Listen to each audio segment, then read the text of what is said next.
minggu yang lalu kita sudah berdiskusi terkait dengan bagaimana kewenangan penilaian secara makro, ya, mulai dari bagaimana barang milik negara itu bisa dalam bentuk ya yang dikuasai atau yang dimiliki, begitu ya.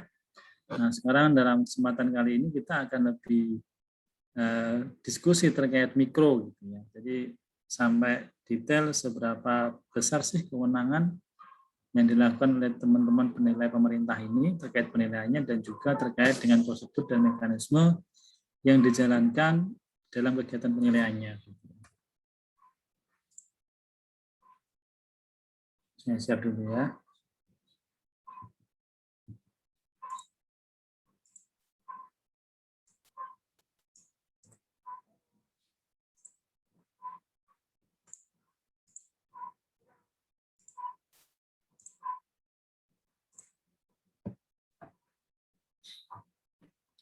Oke, referensi kita ada di PMK 173 tahun 2020. Jadi ini regulasi yang sebenarnya masih relatif baru ya, baru tahun 2020 akhir ya, dan ini hampir setahun lah ya, hampir setahun regulasi ini dijalankan.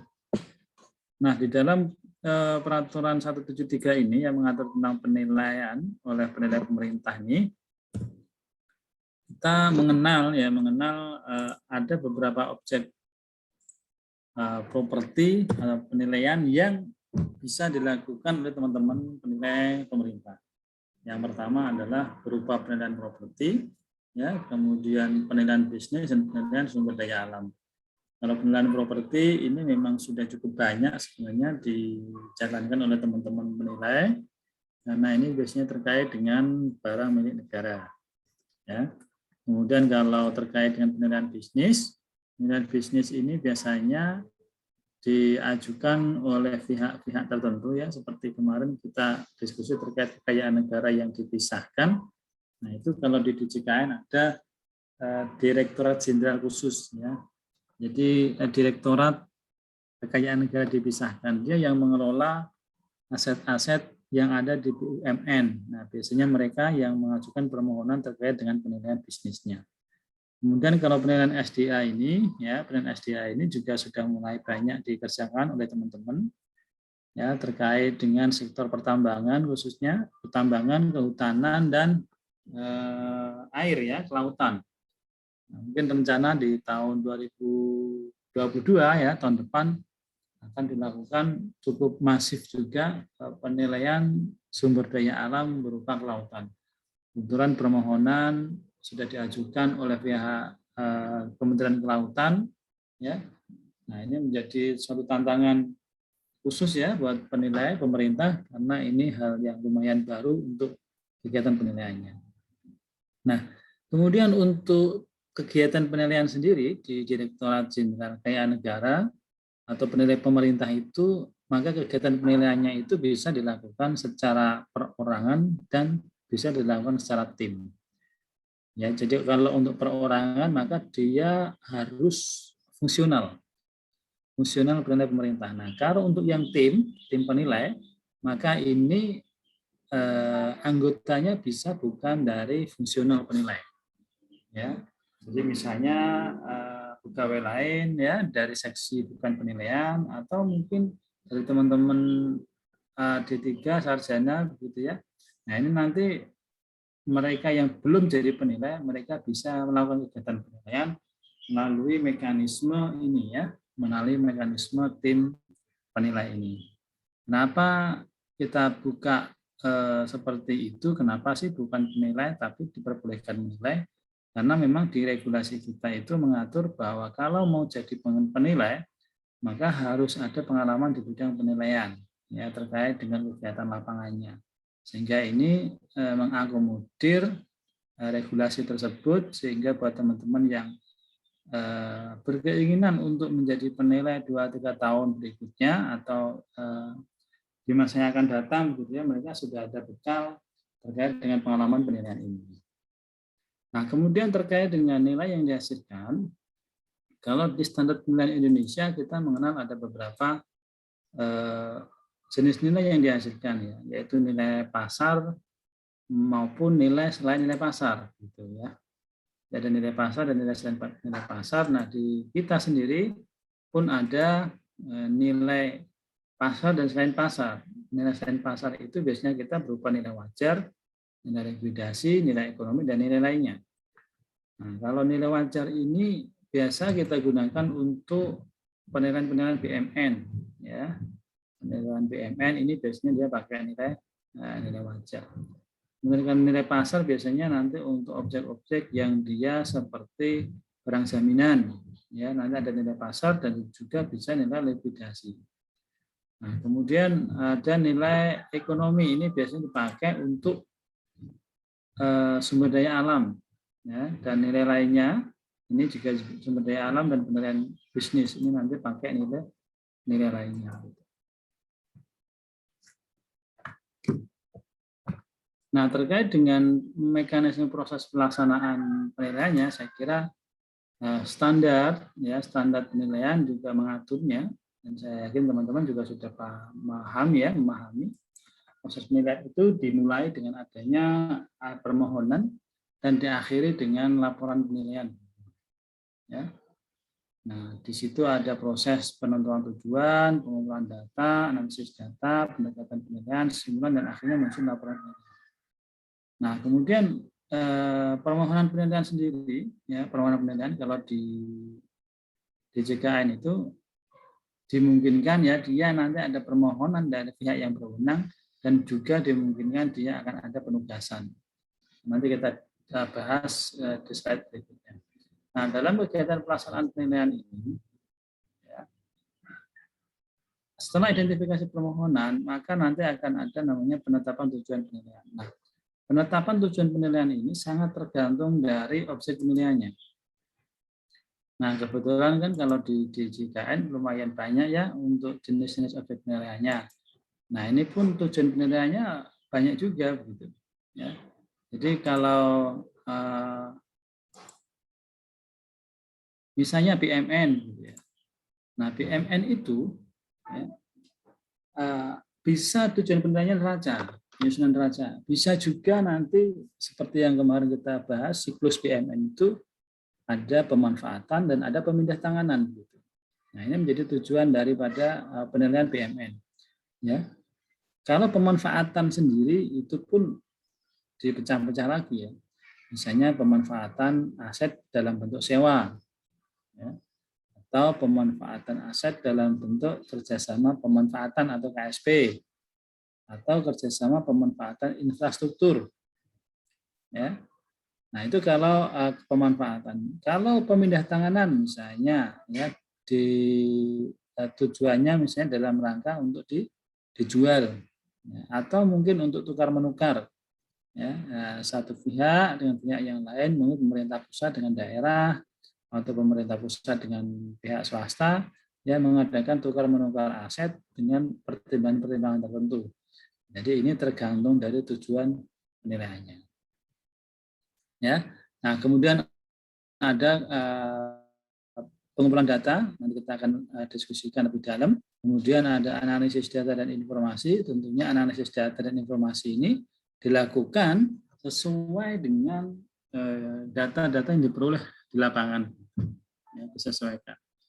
Kemudian penonton pendekatan penilaiannya apa, membuat dan menyusun laporannya. Sebelum laporan penilaian disusun, maka kita ada namanya kendali mutu ya. Kendali mutu atas laporan penilaian. Jadi supaya laporan penilaian itu mutunya bisa atau kualitasnya terjaga, maka ada konsep namanya pemaparan. Ya.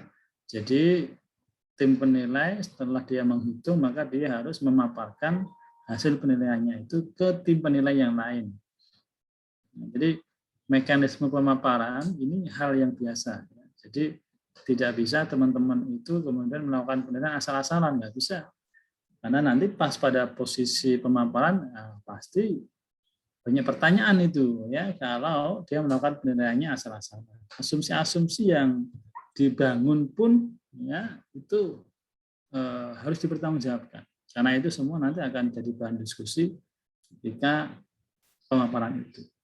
Nah, itu nanti hasil pemaparannya, maka dia bisa digunakan untuk mengevaluasi kertas kerjanya. Misalnya ada masukan, ya ada yang kurang atau ada yang salah dan sebagainya, itu bisa dilakukan perubahan. Nah, kemudian setelah laporan penilaian jadi, ya setelah laporan penilaian jadi, maka dilakukan juga namanya kaji ulang laporan penilaian. Nah, ini untuk apa? Kalau yang pemaparan tadi tujuannya adalah supaya laporan penilaian kalau ada salah bisa dibetulkan. Tapi kalau kaji ulang ini, ya dia terbatas hanya untuk pembinaan. Jadi karena kaji ulang ini nanti yang melakukan adalah tingkat yang lebih tinggi. Misalnya penilaian PKNL dikaji ulang oleh Kanwil, penilaian Kanwil dikaji ulang oleh kantor pusat misalnya. Ya, jadi dilakukan secara berjenjang untuk melihat apakah masih ada kekeliruan atau tidak, gitu ya. Kalau ternyata masih ada kekeliruan meskipun sudah dilakukan pemaparan, ya tentunya nanti dijadikan bahan untuk melakukan pembinaan.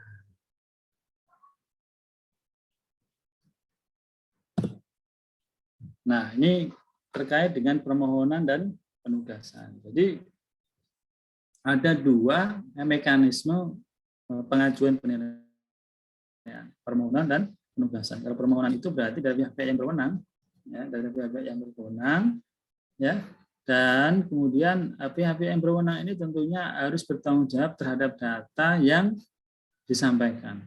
Nah, datanya ini objek nilainya apa, jenis nilai yang dimohonkan apa, data atau informasi yang terkait. Nah, ini harus dipertanggungjawabkan. Misalnya pihak sektoral, Kementerian Kelautan mengajukan permohonan terkait dengan penilaian sumber daya alam laut misalnya. Ya. Maka dia pengen tahu nilai apa? Oh, nilai wajarnya misalnya. Saya pengen tahu nilai wajar laut di kawasan A misalnya. Nanti dijelaskan objeknya lokasinya di mana. Ya. Nah, data dan informasi ini nanti akan dilakukan cross check ya oleh verifikator atau verifikasi. Ketika ditemukan adanya kekurangan data, maka dimungkinkan sekali nanti minta kelengkapan data. Oh, ternyata datanya masih kurang lengkap ini misalnya. Nanti ada tim verifikasi ya. Penilai yang akan melakukan verifikasinya. Nah, maka dimungkinkan sekali untuk mengajukan permohonan kelengkapan data secara formal. Kurang data apa gitu ya, diajukan secara formal.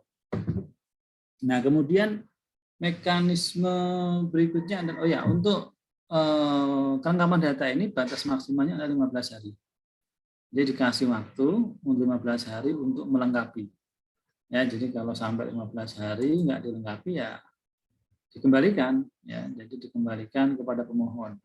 Jadi penilaian tidak dilanjutkan. Nah, kemudian kalau penugasan gimana? Penugasan ini sifatnya dari menteri atau dari dirjen gitu ya, terkait misalnya kayak kemarin ada kegiatan reval. Nah, itu mekanismenya melalui penugasan. Jadi tidak ada pemohonnya, tapi langsung penugasan dari atasan ya. Ada mandatori dari pimpinan untuk melakukan kegiatan revaluasi aset.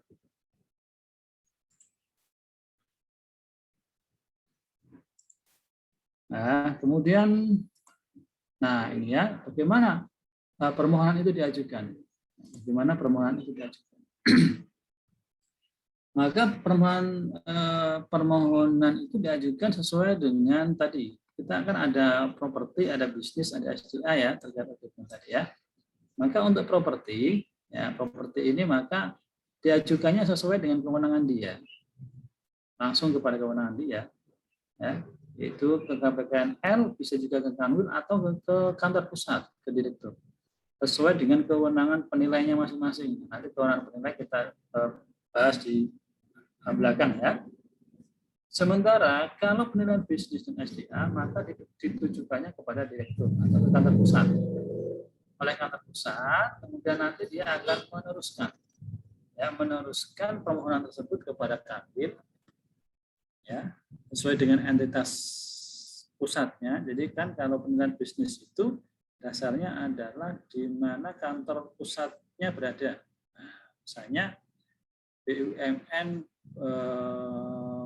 Bank Mandiri, Persero misalnya. Ya, itu kantor pusatnya di mana? Kalau kantor pusatnya di Jakarta, maka nanti ditujukannya ke Kanwil DKI Jakarta. Ya, diteruskannya ya. Kalau apa itu objeknya ada kantor pusatnya di Bandung, ya ditujukannya ke Bandung. Nah, kemudian kalau sumber daya alam, ya ini nanti diteruskannya ke Kanwil atau KPKNL sesuai lokasi objek. Jadi untuk sumber daya alam, maka pembagian kewenangannya itu berdasarkan di mana lokasi sumber daya alam itu berada. Ya, misalnya, ya kan, bagaimana sih seberapa besar sih Pantai Losari misalnya, ya kan ingin diketahui berapa sih nilai value yang bisa dihasilkan, gitu kan?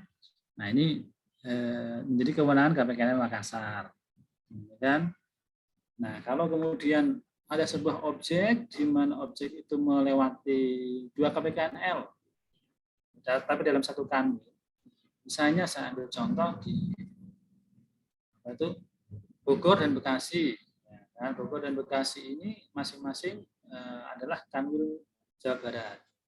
Ya, kemudian ada misalnya sumber daya, ada hutan yang kebetulan hutan itu masuk wilayah KPKN Bekasi dan KPKNL Bogor misalnya, atau KPKN Bogor dan ya Bandung misalnya. Ya, nah ini maka nanti kewenangan penilaiannya ada di Kanwil Bandung. Nah, gitu ya. Ini konsep nanti alurnya diteruskannya seperti itu. Oke, sampai sini ada yang ditanyakan? Kalau nggak ada, saya yang tanya. Izin bertanya, Pak. Nah, kan? Ada yang tanya. Siapa nih? Joshua, Pak. Absen 13. Oke, silakan. Nah, ini Pak, sesuai slide yang di sini. Ini kan Pak, permohonan penilaian itu diajukannya kalau properti itu bisa langsung ke kepala kanwil atau kepala KPKNL. Terus kalau penilaian bisnis sama sumber daya alam itu kenapa nggak bisa langsung ke bawahnya itu Pak ya? Kenapa harus ke direktur? Terima kasih Pak. Oke. Ya, pertanyaan yang bagus. Untung ditanyain sama Yusua ya. Aku yang jawab akhirnya ya. Kalau enggak saya mau tanya tadi. Ya, ya ini teman-teman kritis nih. Kenapa gitu kan? Kenapa sih harus dipisahkan kalau properti langsung bisa ke KPKNL, sementara kalau bisnis dan SDA kok langsung, nah, gitu ya. Sebelum saya jawab, kira-kira ada nggak atau bisa nggak teman-teman yang lain kira-kira memperkirakan alasannya apa sih? Kenapa sih bisnis dan SDA itu harus ke direktur dulu? Nah, sebelum saya jawab, ada? Coba yang mau berargumen. Ubaidillah kayaknya nih Izin mencoba menjawab, Pak. Mungkin. Oke, silakan. Kalau properti kan mungkin masih ada di ranahnya KPKNL sendiri, sedangkan bisnis sama SDA. Misal bisnis kita ambil, kita contohkan misalnya bisnis milik PTX atau SDA-nya itu sumber daya alam yang dikelola oleh apa ya, dinas pariwisata. Otomatis kita kan harus minta persetujuan dari orang-orang tersebut, nggak langsung dari KPKNL, makanya diteruskan melalui KPKNL. Itu sih Pak kalau menurutku.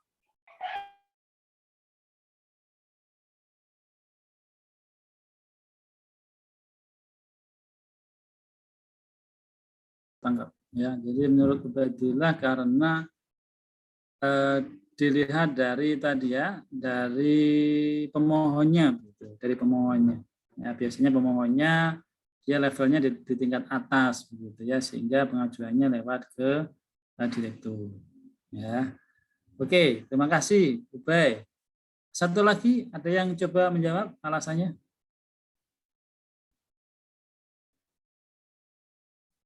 Nggak ada ya, sudah. Oke, saya jawab ya.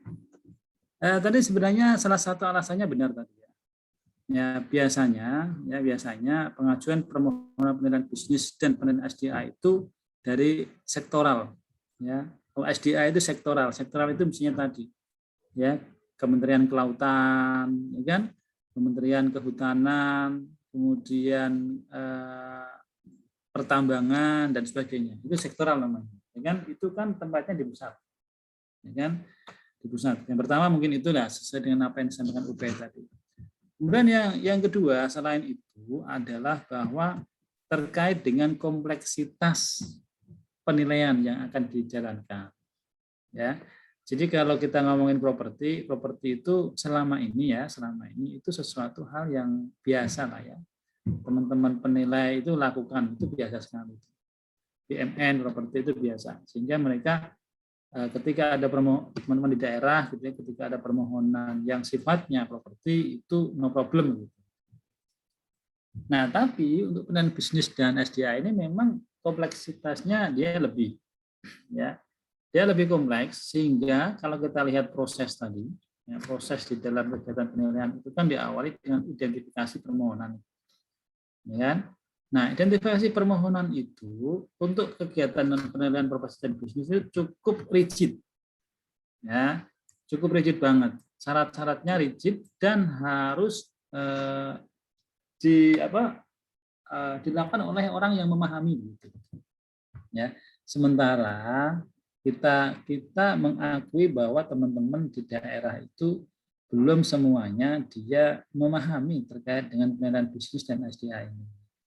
Sehingga untuk saat ini makanya kegiatan untuk penilaian bisnis dan SDA ini jalurnya masih desentralisasi untuk permohonannya, ya, kepada direktur, karena nanti hanya teman-teman di direktorat penilaian, ya, mereka yang akan memverifikasi, melihat kelengkapan data, dan kalau memang perlu, ya kan, diskusi-diskusi bisa langsung dilakukan oleh teman-teman di kantor pusat terkait dengan permohonan itu.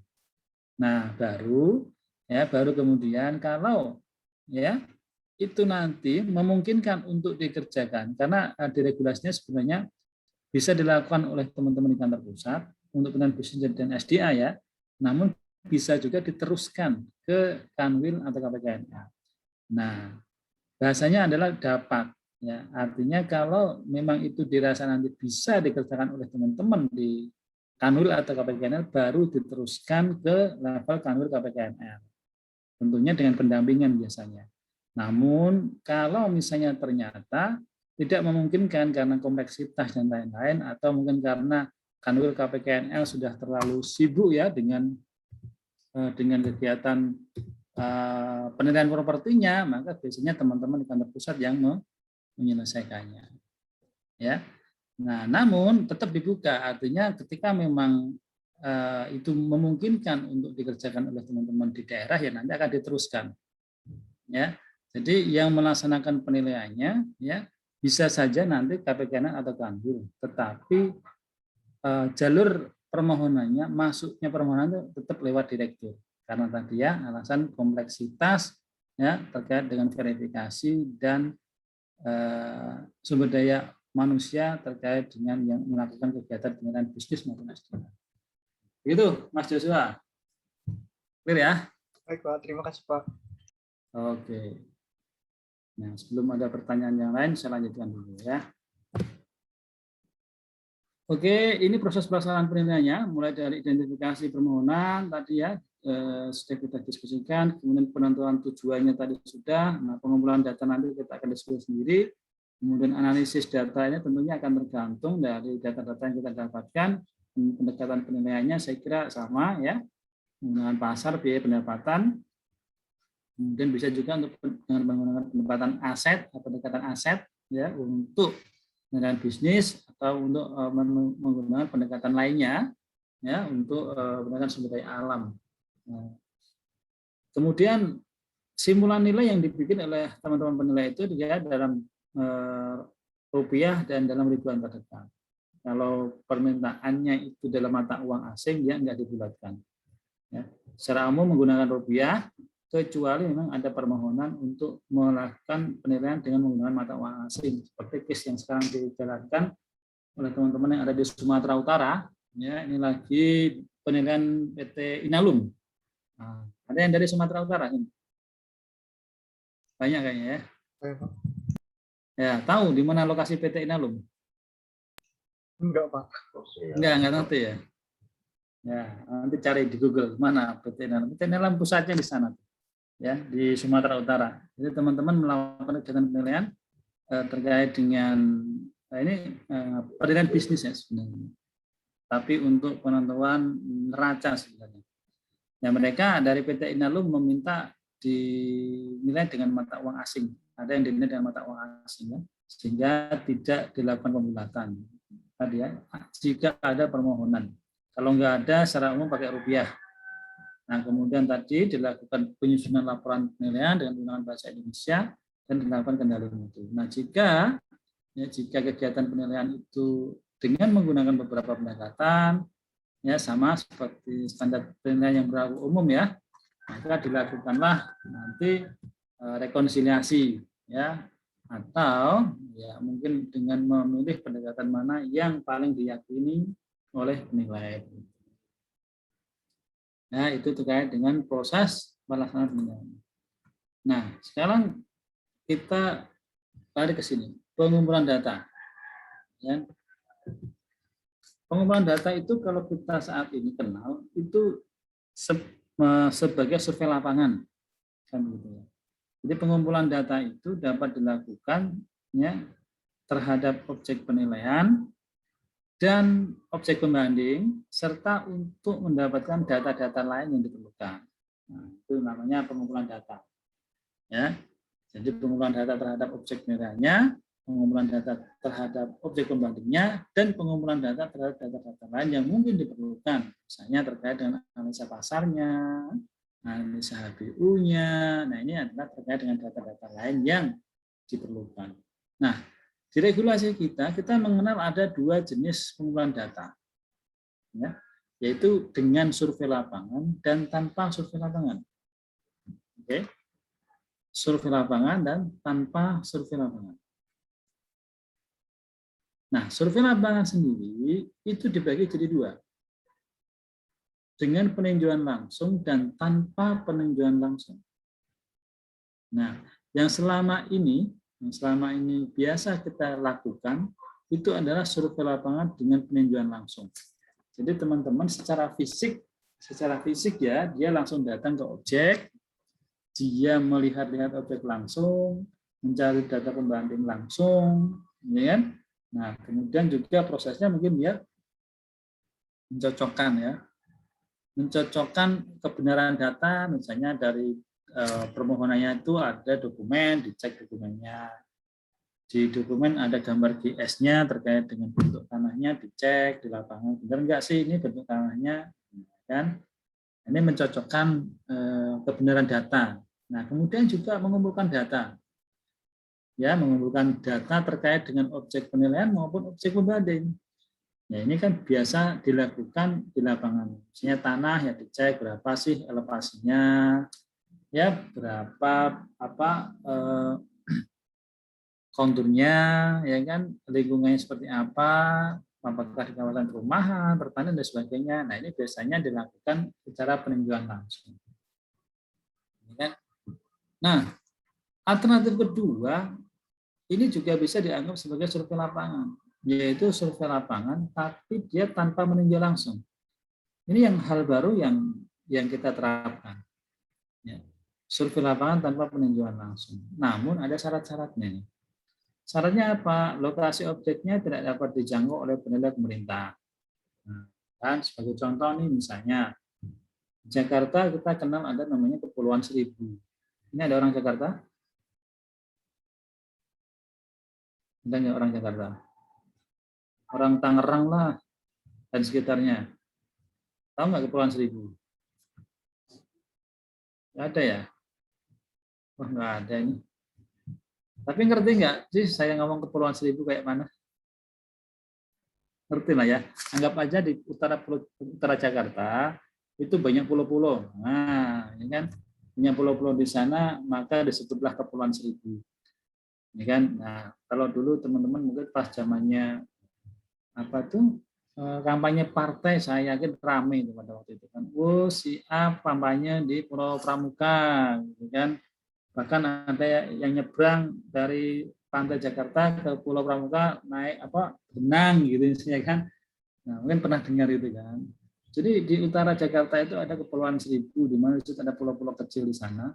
itu adalah kabupaten. Ya. Wilayah Provinsi DKI yang ada di sebelah utara melewati lautan. Nah, di Kepulauan Seribu itu ada namanya ya semacam ibu kota kabupatennya, namanya Pulau Pramuka di sana. Nah, di Pulau Pramuka itu dia juga ada kehidupan layaknya kita di sini begitu ya. Di sana ada kantor pemerintah, ada penduduknya. Nah, karena ada kantor pemerintah, tentunya ada fasilitas ya yang ada di sana ya, sebagaimana layaknya kantor pemerintahan. Maka bisa aja kantor pemerintahan yang di sana itu dia mengajukan permohonan penilaian.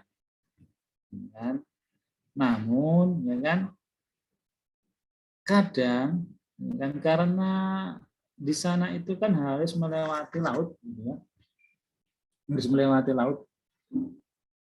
Kadang terjadi di mana kondisi alam itu tidak mendukung, ya, ombak tinggi, hujan angin dan sebagainya.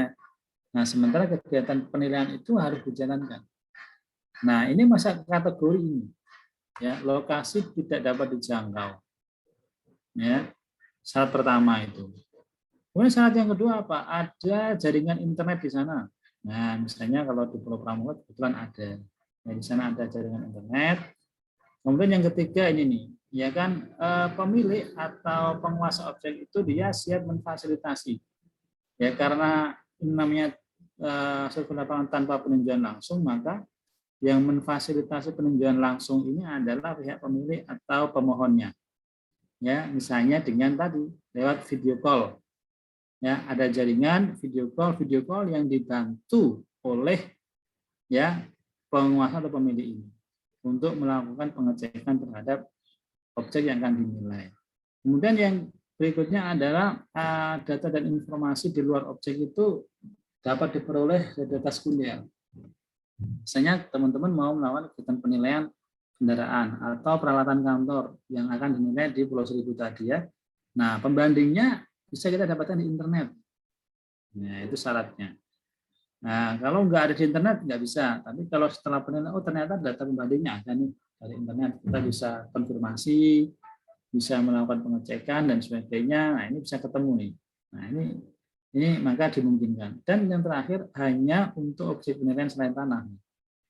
Nah, jika kelima unsur ini dipenuhi, maka survei lapangan tanpa peninjauan langsung dapat dilaksanakan. Ya, seperti itu. Nah, itu kalau konsep survei lapangan ya, ada peninjauan langsung dan ada tanpa peninjauan langsung. Nah, namun dalam kondisi yang sangat mendesak dimungkinkan juga kegiatan penilaian itu tanpa survei lapangan. Nah, ini biasa disebut dengan backstop evaluation. Sepanjang apa ada regulasi yang mengatur. Ya, ada regulasi yang mengatur. Nah, ini ya terjadi pada saat kemarin evaluasi BMN. Dari evaluasi BMN kemarin maka tidak memungkinkan untuk penilai melakukan pengecekan semuanya. Maka diaturlah regulasi kemudian dilakukan penilaian terhadap BMN selain tanah itu dengan menggunakan desktop evaluation. Nah, di dalam konsep desktop evaluation itu kita ada namanya data-data yang harus dibutuhkan. Ya, namanya penilaian nggak mungkin ya kita menilai objek gaib yang nggak jelas identitasnya itu tidak mungkin. Sehingga ada juga persyaratan yang harus dipenuhi kalau kita mau melakukan kegiatan tanpa survei lapangan, yaitu ada formulir pendataan. Jadi kalau kita tanpa survei lapangan atau evaluasi itu tetap ada formulir pendataan terkait properti itu yang diisi oleh petugas survei dari pemohon. Ya, misalnya bangunan. Ya, kriteria atau identifikasi bangunan itu nanti kita siapkan dalam bentuk formulir pendataan dan kemudian diisi oleh pemohon ya, dan ditandatangani. Isinya ya seperti yang kita minta, misalnya luas sekian, spesifikasinya apa saja, ya, apa itu misalnya atapnya dari apa, lantainya apa, dindingnya apa, nah itu sudah kita urai semuanya. Nah, selain itu juga ada namanya surat keterangan. Surat keterangan yang menyatakan bahwa data itu dilakukan secara benar, ya, valid dan benar. Ini menjadi tanggung jawab pemohon. Nah, ini untuk case yang terjadi ketika melakukan kegiatan untuk properti dan bisnis. Ya. Namun kalau penilaiannya adalah sumber daya alam, ini juga dimungkinkan untuk tidak survei lapangan. Meskipun yang mengumpulkan data itu dari tim penilai. Jadi kalau yang properti dan bisnis ini, maka yang mengisi data itu dari pihak pemohon. Tapi kalau sumber daya alam, yang mengisi data adalah dari penilai. Ya, kenapa kok penilai bisa? Ya karena untuk SDA ini sangat dimungkinkan sekali ya kegiatan identifikasi pengumpulan data itu lewat data-data sekunder. Kita minta langsung ke perusahaan ya, mengidentifikasi langsung dan sebagainya. Ini nanti bisa dikumpulkan dan dibuat namanya berita acara pengumpulan data oleh tim penilainya. Oke, sebelum saya lanjutkan, ada yang mau ditanyakan? Izin bertanya, Pak. Oke, siapa nih? Faisal, Pak. Muhammad Faisal. Oke, Faisal, silakan. Pak, ketika kita melaksanakan penugasan penilaian, misalnya berupa tanah, tapi ada pihak yang menguasai objek penilaian itu tidak kooperatif, Pak, atau bisa dibilang menutupi data-data, atau ada pihak lain yang melakukan tindakan menghambat, itu bagaimana ya, Pak? Kan kalau tanah harus peninjauan langsung ya, Pak? Ya, betul. Oke, nah ini nih, Faisal. Ini pertanyaan sebelum saya tanya sebenarnya. Tadi tanya duluan Pak Faisal. Jadi ini jawabannya, ya kan? Jadi pada saat ada perintah untuk melakukan survei lapangan, teman-teman sudah ke lapangan nih, sudah jalan karena sudah ada surat tugas. Ya, konsepnya kalau tanah tadi kan peninjauan langsung gitu ya. Nah, kemudian teman-teman sudah ke lapangan, tetapi ini ada kejadian-kejadian ini. Ada pihak yang menguasai tidak kooperatif, seperti tadi disampaikan oleh Faisal ya. Ini case ini banyak sekali terjadi nih, khususnya untuk tanah-tanah yang memang dia ex BPPN, ya, ex bank likuidasi, kemudian barang sitaan kejaksaan itu kan sifatnya dipaksa ya.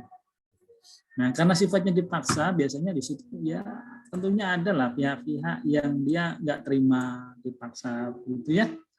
Nah, ini memang sering kejadian nih. Jadi objeknya dia digembok gitu, rumahnya dikunci, gerbangnya digembok. Nah, ini kan berarti teman-teman nggak bisa kan ngecek fisik gitu kan. Bagaimana kita mau menilai bangunan survei langsung tapi tidak boleh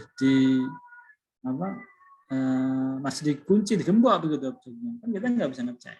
Satu itu. Yang kedua mungkin ada pihak lain yang menghambat. Nah, kalau ini case-nya lebih gede lagi. Misalnya ada perusahaan yang disegel, disita ya oleh pajak begitu ya. Kemudian mau dinilai. Nah, karena namanya perusahaan, mungkin dari pihak yang punya perusahaan kompor-kompor kan karyawannya. Oke, kamu demo di depan pabriknya, jangan sampai ada pihak yang mengecek. Nah, ini bisa terjadi nih. Ya, adanya pihak lain yang menghalang-halangi, menghambat.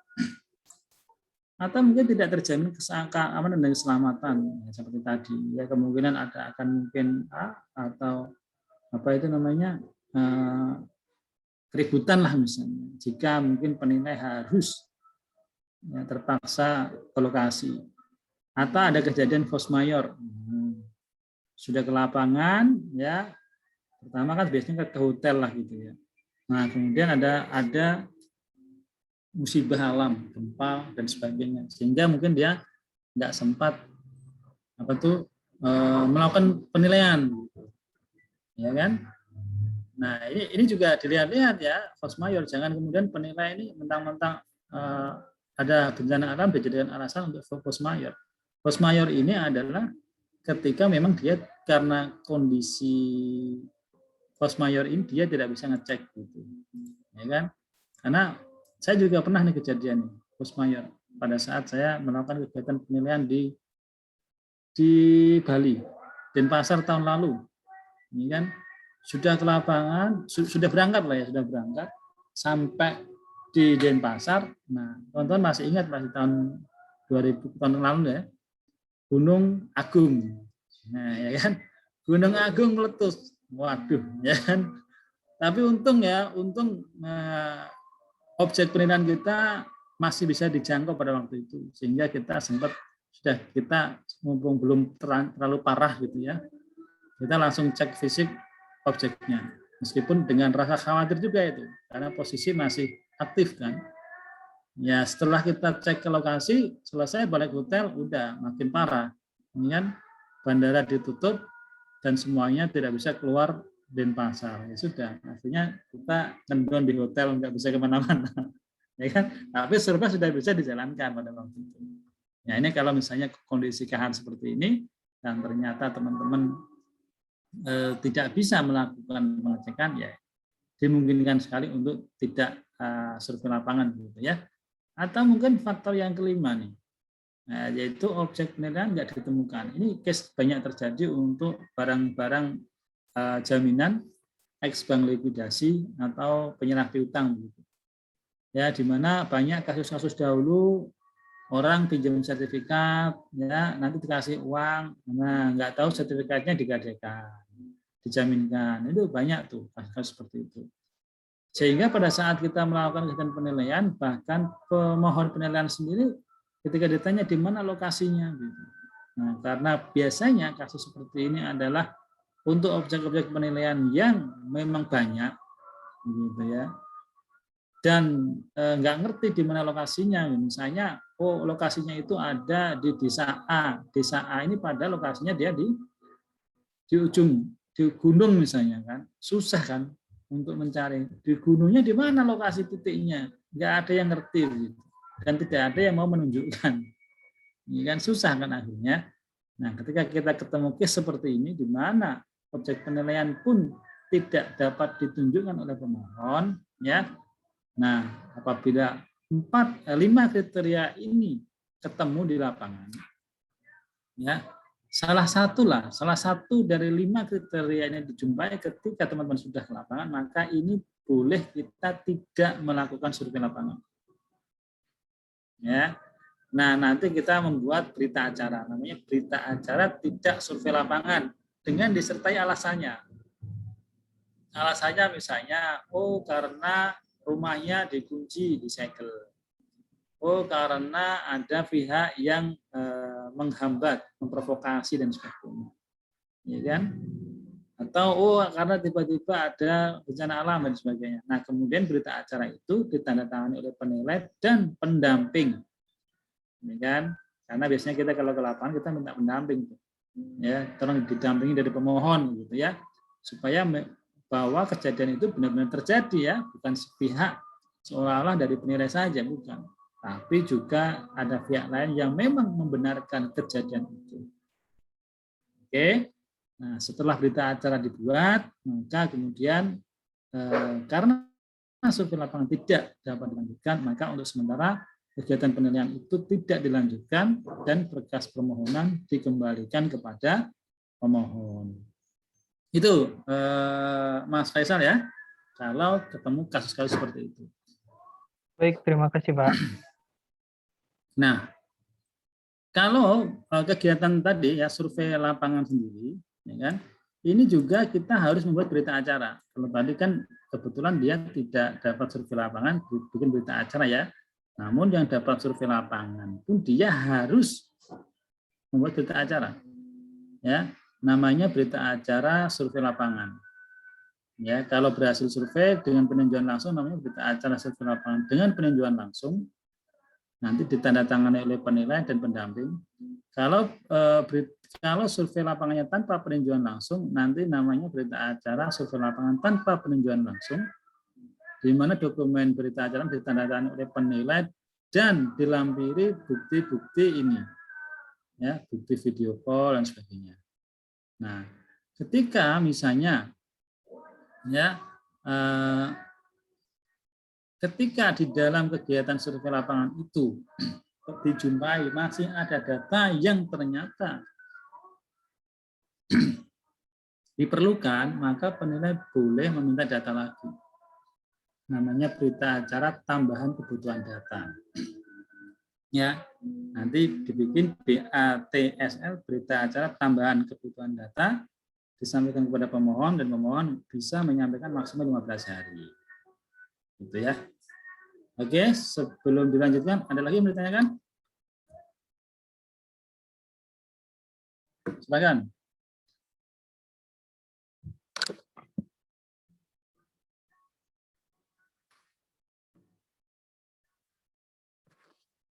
Ada saya yang tanya loh. Oke, saya yang tanya gantian. Anissa. Halo Nisa. Ya, Pak. Ya, Anissa di mana posisinya? di Semarang, Pak. Oh, Semarang. Halo. Semarang ya, masih sering rob ya? Iya, sering banget. Iya, semalam saya lewat di sana kok rob ya, itu daerah arah dari Semarang ke timur itu lumayan tinggi juga robnya. Nggak tahu tuh solusinya kapan ya bisa berakhir robnya itu ya. Yang itu tol dari Semarang Demak udah dibangun belum ya? Masih proses, Pak, tapi belum jadi. Belum ya, itu kan rencana mau lewat laut ya itu ya. Iya, katanya. Iya, mudah-mudahan segera jadi lah ya, biar ada solusi nggak macet terus di daerah situ. Nah, saya mau tanya nih sekarang Nisa nih, syarat-syarat kondisi terkait dengan survei lapangan tanpa peninjauan langsung ini kan ada 1, 2, 3, 4, 5 nih. Ini harus dipenuhi semua untuk bisa dijalankan atau boleh diantaranya? Nah, itu pertanyaannya. Gimana Nisa? Boleh di antaranya, Pak. Boleh diantaranya, misalnya kayak mana? Eh, misalnya kayak hmm,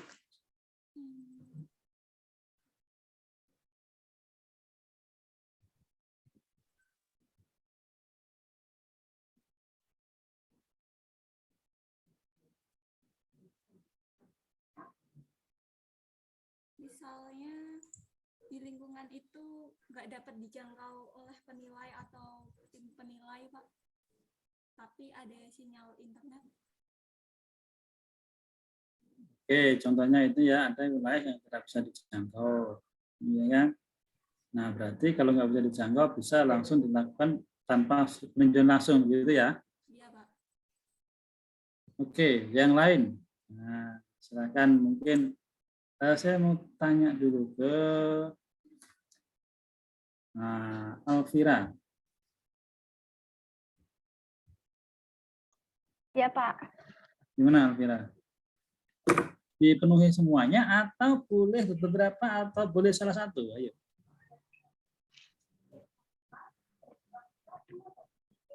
Bisa salah satu, Pak. Sama seperti Nisa tadi jawabannya ya. Ya, Pak. Oke. Lagi nih. Aula.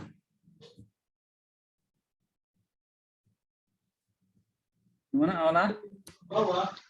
Ya, Pak. Gimana menurut Aula? Pendapatnya apakah syarat ini harus dipenuhi semua atau boleh salah satu?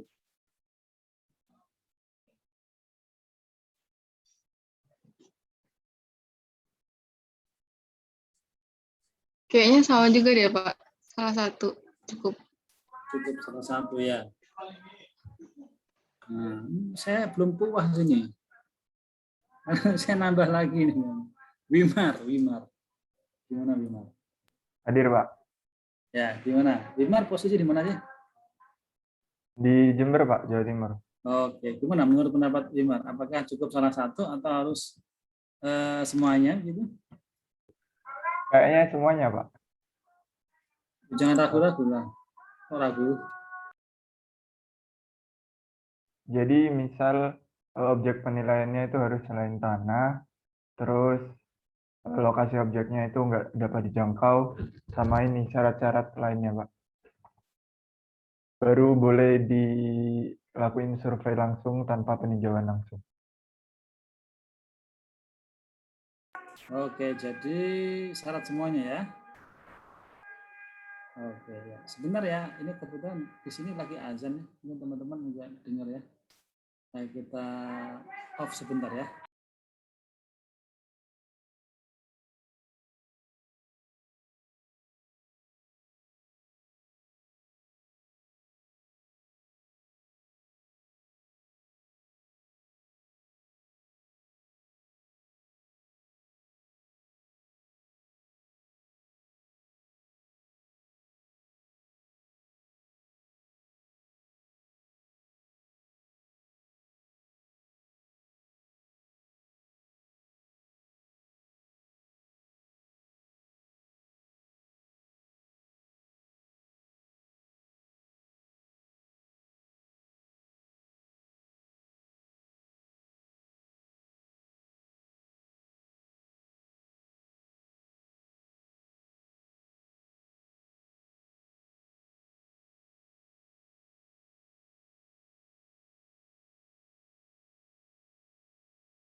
Mohon maaf Pak, suaranya masih di mute.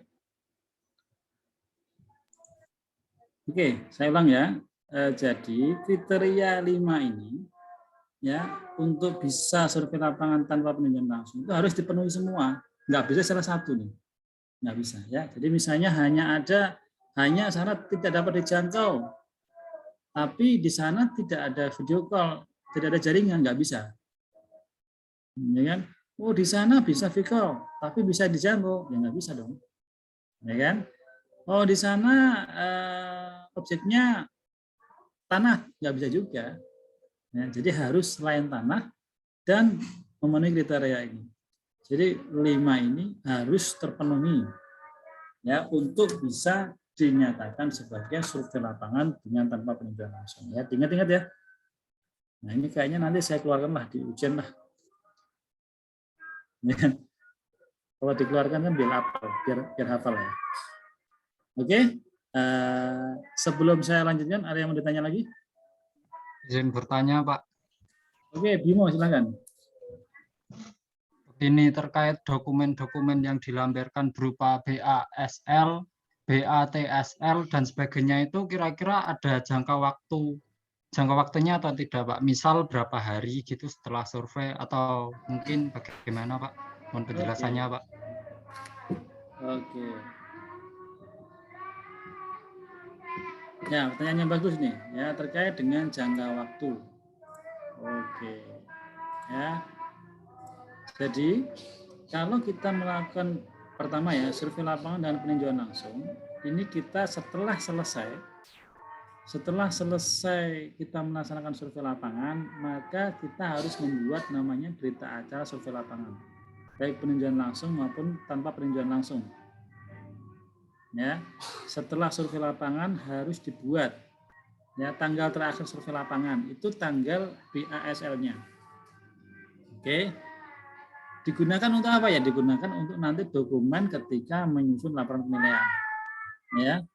Nah, ketika kemudian berita acara tidak dapat melakukan survei lapangan, maka ini pun dibuat segera setelah 1 hari ya. 1 hari setelah dia pulang dari survei lapangan tadi, dia harus membuat berita acara itu dan disampaikan kepada pimpinan unit untuk disampaikan tadi berita acara tidak survei lapangan. Ya, demikian juga untuk berita acara tambahan kebutuhan data. Ya, tambahan kebutuhan data ini ya kan jika tadi misalnya ketika di lapangan ternyata harus diperlukan. Maka setelah tim balik ke kantor, berarti setelah selesai survei ya, dia harus membuat nota dinas yang dilampiri berita acara ini kepada tadi pemohonnya.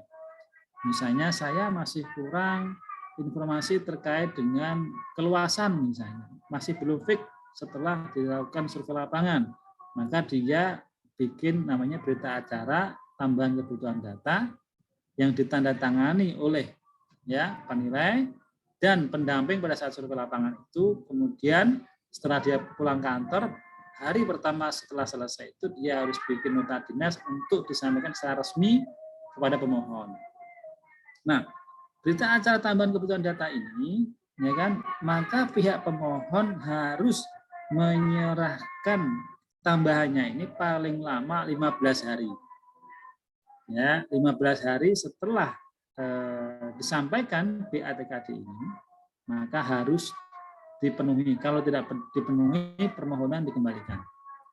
Nah, terkait dengan form pendataan ini, ya form pendataan dan surat keterangan ini nanti digunakan sebagai dasar teman-teman melakukan kegiatan penilaian dan digunakan sebagai dasar kapan value of date-nya, kapan tanggal penilaiannya.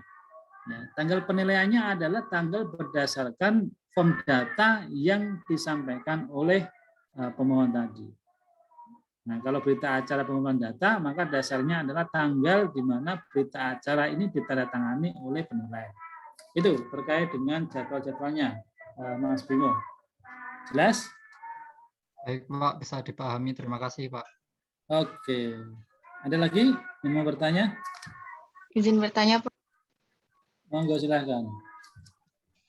kembali lagi ke yang syarat dan kondisi tadi, Pak. Kenapa kalau objek penilaian tanah nggak bisa dilakukan tanpa peninjauan langsung, Pak? Oke. Nah, ini pertanyaan bagus. Pertanyaan bagus. Ini kan kenapa sih kalau yang lain bisa kok tanah nggak bisa? Kan gitu ya. Ini tadi yang tanya Aula ya? Iya, Pak. Oke. Kenapa? Nah, ini pertanyaannya. Kenapa sih tanah harus dibedakan gitu ya? Dan ini pertanyaan yang sering terjadi juga di teman-teman di lapangan ya. Ya, teman-teman di lapangan, terutama kepala kantor biasanya. Nah, kenapa sih ini tanah harus ditinjau langsung gitu ya? Nah, kan begini. Ini sebenarnya ngomong terkait filosofinya. Ini pertanyaan yang bagus dari awal. Jadi survei lapangan tanpa peninjauan langsung ini muncul pada saat kondisi COVID sebenarnya. Ini kan awalnya seperti itu. Jadi gimana nih ya? Dengan adanya pelayanan permohonan penilaian yang banyak, tetapi kita tidak boleh keluar rumah, keluar kantor, kan gitu kan? Maka muncullah inisiasi untuk membuat regulasi terkait dengan survei lapangan tanpa peninjauan langsung ini. Nah, dengan syarat-syarat yang 5 ini. Ya kan? Jadi kita pada waktu itu berpikiran masih mentoleransinya adalah untuk yang selain tanah gitu. Nah, ini nyambung ke pertanyaan Aula. Kenapa harus tanah? Karena untuk yang selain tanah ini objeknya kita anggap masih sederhana. Kalau misalnya penilai mau melakukan penilaian kendaraan, ya, maka cukup dengan V-call itu saya kira sudah bisa mengcapture properti itu, gitu. Ya. Nah, dengan V-call bisa dilihat, oh objeknya kendaraan, oh ya bentuknya seperti itu, kemudian ada enggak bekas-bekas lecet dan sebagainya, itu bisa kita minta untuk di V-call-kan ya, bisa kelihatan. Mesin juga bisa terlihat, bunyinya juga bisa kedengeran, lampu-lampu dan sebagainya bisa dicek langsung melalui melalui V-call tadi. Namun kalau untuk tanah ini tidak sesimpel yang selain tanah. Misalnya nih, tanah, objeknya tanah. Kita nggak mungkin bertanya kepada yang membantu tadi ya, elevasinya berapa meter gitu kan. Nah kan, waduh, dia nggak ngerti elevasi itu apa, jelasin lagi gitu. Elevasi itu begini Pak, dan sebagainya. Wah, berarti saya yang ngukur nih. Oh ya Bapak yang ngukur gitu kan. Waduh, repotnya kan. Belum lagi terkait dengan lingkungan, Pak. Lingkungan situ kawasan apa ya? Apa yang dimaksud kawasan, gitu kan? Jelasin lagi, ya kan? Pak, di situ ada data pembanding nggak, Pak? Tanah. Loh, masa saya yang harus cari kan, gitu kan? Nah, jadi ujung-ujungnya kalau tanah nanti malah merepotkan dari ini tadi, ya, dari pihak pemilik atau pemohon tadi ya, untuk melakukan pengecekan fisik. Beda dengan yang hanya hanya selain tanah, cukup kita meminta untuk divideokan, untuk ini kita sudah tahu, oh iya, clear lah gitu. Tapi untuk tanah tidak sesimpel itu. Belum lagi nanti terkait analisis HBU-nya terkait tanah, ya kan? Kita harus melakukan survei lapangan dan sebagainya. Nah ini tidak mudah ini, ya kan? Kalau kita nggak cek langsung gitu. Ya, kemudian ngomong elevasi aja sudah banyak penafsiran ya. Nah, ketika penilai sendiri yang ke lapangan tentunya dia ada sense khusus, biasanya pengalamannya, oh seperti ini, ya kan, elevasinya, kemudian bentuk tanahnya, konturnya, itu sudah ketahuan lah kalau penilai, gitu ya. Namun kalau bukan penilai, itu sesuatu yang sangat kompleks sekali ya, dan itu saya kira tidak mungkin bisa teridentifikasi secara sempurna kalau bukan penilai. Nah, dengan pertimbangan kompleksitas yang harus dikumpulkan oleh seorang penilai di dalam melakukan penilaian tanah, ya, maka kita memutuskan ya penilaian tanah untuk saat ini belum dapat dilakukan dengan survei lapangan tanpa peninjauan langsung. Dan perlu kami tegaskan juga bahwa sebenarnya konsep survei lapangan itu idealnya adalah survei dengan peninjauan langsung. SPE juga mengatakan demikian ya. Namun demikian, kenapa kita buka poin alternatif kedua dan alternatif ketiga ini? Karena concernnya ke pelayanan sebenarnya. Ya, jadi penilai pemerintah itu adalah penilaian BMN dalam rangka memberikan pelayanan, bukan penilai pemerintah yang mencari honor penilaian, bukan. Beda dengan KJPP ya, KJPP ini dia konsepnya adalah mencari fee kan begitu kan. Sehingga tidak diikat oleh pelayanan, tidak diikat oleh SOP gitu ya. Tapi kalau penilaian pemerintah dia diikat oleh SOP. Ada waktu yang harus diselesaikan ya. Nah, makanya ini kalau kita bisa katakan ini adalah level-level yang memungkinkan untuk dilakukan penilaian dalam rangka memberikan pelayanan terkait dengan penilaian yang dilakukan oleh penilai pemerintah. Kalau memang memungkinkan harus survei lapangan dengan peninjauan langsung. Nah, kalau kondisi normal, meskipun peralatan mesin, meskipun mobil harus dilakukan peninjauan langsung. Kalau memungkinkan. Nah, kalau tidak memungkinkan level kedua, barulah survei lapangan tanpa peninjauan langsung. Kalau yang alternatif kedua pun tidak bisa dilakukan, barulah kemudian kita meminta tanpa survei lapangan. Nah, nanti kita siapkan dulu regulasinya gitu. Ya. Nah, itu ya. Jadi ada level-level ya, level 1, 2, 3 ini memang kita siapkan, dibuat untuk dalam rangka memberikan pelayanan yang maksimal. Begitu, Aula. Makasih, ini pertanyaannya bagus. Ya, terima kasih, Pak. Oke. Nah, saya lanjutkan dulu ya. Nanti yang bertanya selanjutnya silakan. Ini waktu tinggal 20 menit. Nah, saya lanjutkan dulu. Nanti dibaca sendiri ya. Saya ini terkait dengan ini baca sendiri. Nah, kasih ulang. Nah, tadi kita ngomong kasih ulang ya. Ada mekanisme kendali mutu. Kendali mutu itu ada dua tadi ya. Ada pemaparan, ya ada kaji ulang. Pemaparan dilakukan sebelum pelaksanaan penilaian dilakukan. Sebelum laporan penilaian jadi, namanya pemaparan. Kalau sudah jadi, namanya kaji ulang. Kaji ulang itu dilakukan oleh yang level yang lebih tinggi. Misalnya KPKNL dilakukan kaji ulang oleh Kanwil. Kanwil dilakukan oleh kaji ulang ya kantor pusat. Tujuannya apa? Tujuannya adalah untuk ini, bahan pembinaan. Apa yang dikaji ulang terkait dengan administrasi, prosedur dan metodenya. Ya. Nah, kemudian ini nanti silakan dibaca sendiri ya untuk penilaiannya. Properti, bisnis, SDA. Nah, ini kewenangan. Ya. Tadi kenapa sih harus dipisahkan untuk penilaian properti itu kewenangannya mulai dari KPKNL, Kanwil, kantor pusat untuk pemohonannya ya, dan itu disesuaikan dengan kewenangannya. Nah, di sini kewenangannya beda-beda. Kalau untuk penilaian di kantor pusat dia kewenangannya lebih luas, dalam arti untuk properti-properti yang jangkauannya lebih besar lah ya. Misalnya ada BMN yang dia dalam pengelolaannya menjadi kewenangan dari Direktur Jenderal. Ya, itu kewenangan di kantor pusat. Atau mungkin ini penilaian BMN untuk kepentingan penilaian surat berharga syariah negara. Atau untuk penilaian aset perseroan. Ya, atau untuk penilaian bisnis yang tadi ya.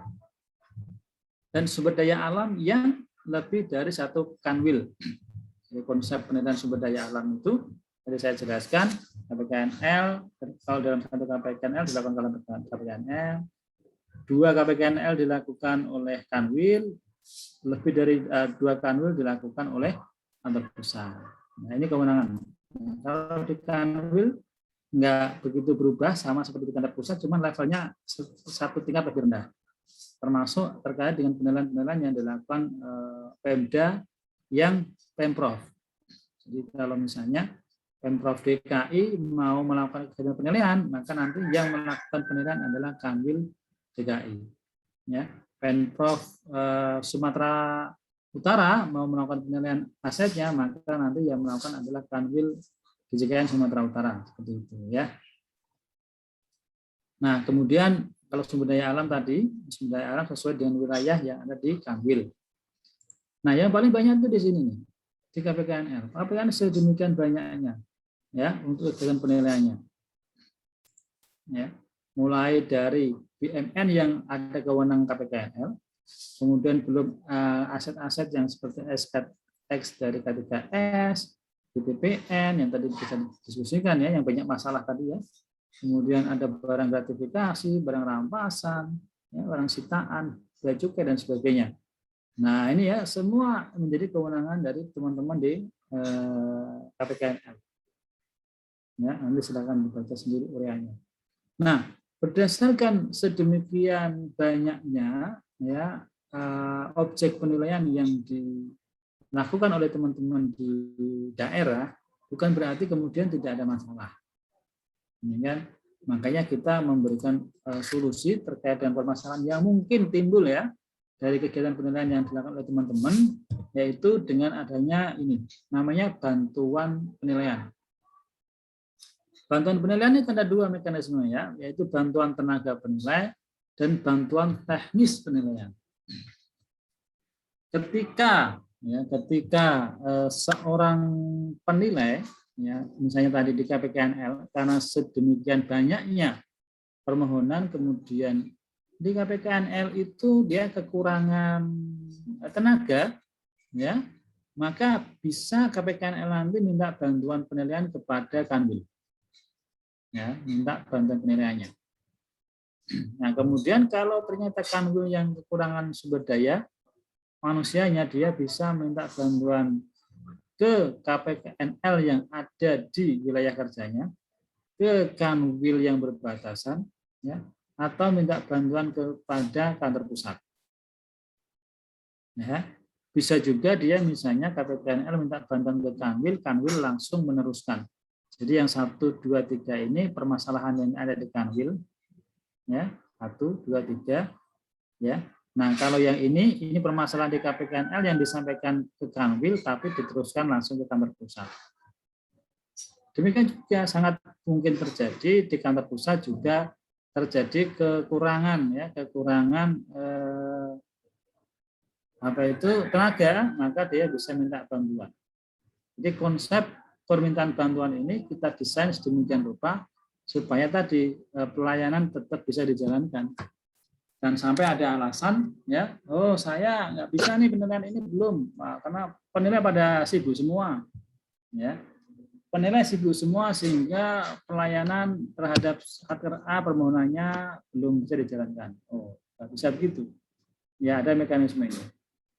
Nah, terkait dengan objeknya juga, ya kan, objek penilaian di sini sangat bervariasi.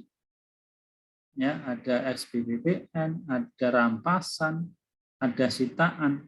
Ini baru namanya ya, barang rampasan, barang sitaan. Belum kalau kita masuk ke dalam terkait dengan bendanya nanti apa yang disita. Ini juga sangat kompleks, gitu ya, tergantung. Nah kemarin ada case di Jakarta yang menjadi kewenangan KPKNL Jakarta 4. Benda sitaan dari kejaksaan berupa kapal tanker. Kapal tanker dengan bobot yang sangat besar, ya kan? Kalau dibilang ini kapal tanker, ada 4 kapal tanker yang terbesar di dunia, salah satunya itu ada di Indonesia. Nah, kebetulan itu yang disita oleh kejaksaan. Kemudian penilai KPKNL Jakarta 4 diminta untuk melakukan penilaian. Nah, karena tim penilainya KPKNL Jakarta 4 belum ada pengalaman dan kompetensi di dalam melakukan kegiatan penilaian ini, maka dia minta bantuan Kanwil dan kantor pusat. Ya, jadi sangat dimungkinkan sekali permintaan namanya bantuan teknis. Ya. Nah, bantuan teknis ini kalau dari KPKNL nanti bisa ditujukannya ke Kanwil. Kanwil bisa minta bantuan juga ke kantor pusat. Nah, dalam prakteknya tidak semua juga kita ini sebagai penilai itu menguasai secara teknis terkait dengan penilaian kita. Kita ini penilai tidak semuanya dari lulusan semua keahlian ya. Kalau kapal itu ada sarjana perkapalan itu ada. Ya, mesin ada teknik mesin, hutan ada sarjana kehutanan, tambang ada sarjana ketambangan, ya, semua punya keahlian masing-masing. Nah, penilai ini tidak mungkin dia menguasai semua ilmu itu. Ya, sehingga dalam pelaksanaan kegiatan penilaiannya maka dibukalah ya sebuah solusi dan dimungkinkan sekali nanti ketika ada case-case tertentu kita meminta tenaga profesional ya untuk memberikan saran, masukan atau asistensi terkait dengan kegiatan penilaian yang bersifat khusus tadi. Ya, dan itu sangat dimungkinkan sekali. Nah, kemarin terkait dengan kapal juga begitu. Karena ini kapal yang tidak biasa, tidak lazim, tentunya konstruksinya berbeda, pemanfaatannya juga khusus, sehingga kita meminta ya ahlinya untuk kita sharing knowledge lah. Nahkoda kapalnya khusus, ya kan, teknisinya khusus, kemudian perizinannya juga khusus. Nah, ini kemarin kita datangkan semua, kita diskusi untuk mendapat gambaran secara keseluruhan proses bisnis dari kapal tanker tersebut. Nah, dari situ kita bisa menyimpulkan tuh, ya, oh ini nanti kita bisa lakukan penilaiannya dengan pendekatan apa, tekniknya seperti apa, ya berdasarkan proses bisnis yang kita gali, ya, dan juga tentunya kita gali juga informasi pasarnya gitu ya, karena yang tahu ya orang-orang yang tentunya berkompeten di situ ya, mereka tahu, oh kapal, kita juga tahunya bahwa itu adalah salah satu dari 4 kapal terbesar di dunia ya dari mereka gitu ya. Ada 4 kapal ya yang terbesar itu, salah satunya yang di Indonesia itu. Nah, seperti itu ya teman-teman terkait dengan mekanisme bantuan penilaian, baik itu bantuan tenaga maupun bantuan teknis di dalam penilaiannya. Sampai sini ada yang mau ditanya?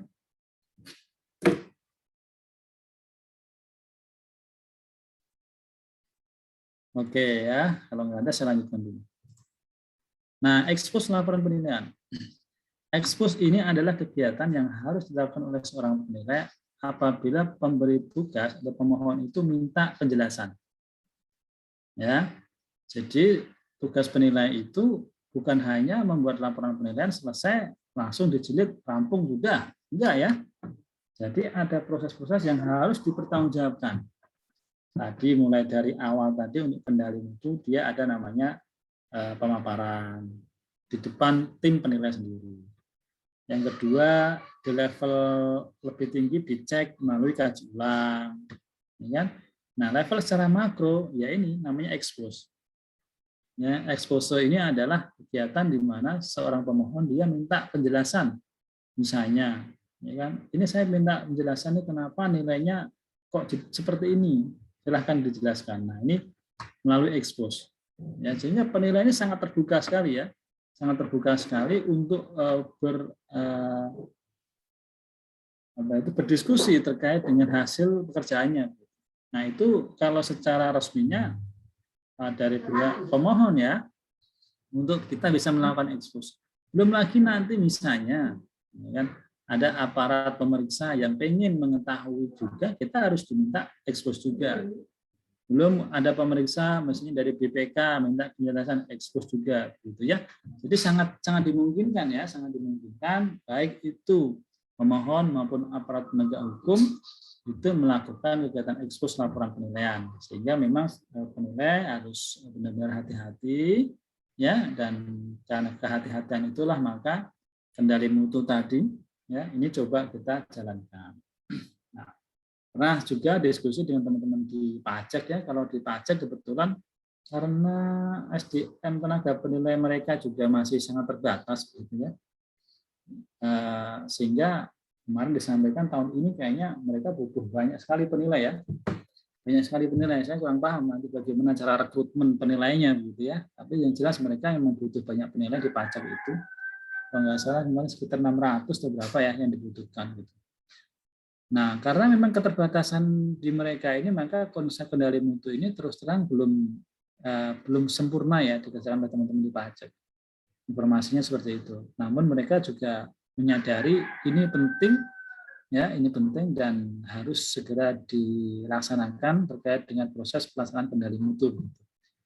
Sehingga di pajak sendiri juga tentunya akan segera ya memperbaiki konsep kendali mutu terkait dengan kegiatan penilaiannya. Nah, itu ya teman-teman mungkin beberapa hal yang bisa saya sampaikan terkait dengan kewenangan, proses bisnis, proses pelaksanaan penilaian yang terkait dengan yang dilakukan oleh teman-teman di penilaian pemerintah. Nanti yang lain monggo silahkan dibaca sendiri, termasuk di sini adalah terkait dengan jabatan fungsional. Ya, jabatan fungsional itu apa saja yang ada di penilaian pemerintah. Ya, mungkin sementara dari saya itu dulu. Jam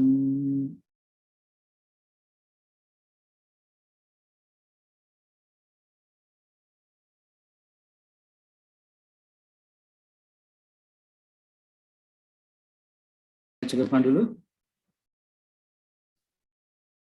Oke ya teman-teman, nampaknya sudah pada jelas semua. Sudah banyak juga yang bertanya. Terima kasih atas partisipasi hari ini. Lumayan interaktif ya hari ini ya. Dan ke depan saya minta juga teman-teman silakan untuk lebih proaktif dalam berdiskusi, sehingga mungkin satu sisi ya teman-teman bisa mendapatkan ilmunya. Ya, terutama kalau tidak ditanya tentunya saya nggak bisa sharing pengalaman, kecuali kalau ditanya gitu ya. Sehingga harapannya entah nanti teman-teman ditempatkan di mana saja ya, meskipun ini konsepnya penilaian BMN, tentunya nanti akan sangat berharga buat teman-teman semua ya. Kalau di penilai pajak masih dibutuhkan tenaga penilainya ya, di DJKN juga masih dibutuhkan, apalagi yang di luar DJKN ya, di Pemda, di kementerian lembaga, nanti juga akan ada penilai pemerintah ya, yang di sana sangat membutuhkan sekali penilai-penilai di tempat mereka gitu ya. Mungkin itu yang bisa kami sampaikan pada kesempatan siang hari ini. Terima kasih semuanya. Mohon mungkin bisa tetap dijaga kesehatannya ya, jaga protokol kesehatannya. Protokol meskipun saat ini mungkin ya kondisi pandemi sudah berkurang, banyak yang sudah hijau daerah-daerah, tetapi protokol kesehatan tetap dijaga ya. Insya Allah kita ketemu lagi minggu depan. Terima kasih semuanya. Selamat siang. Assalamualaikum warahmatullahi wabarakatuh.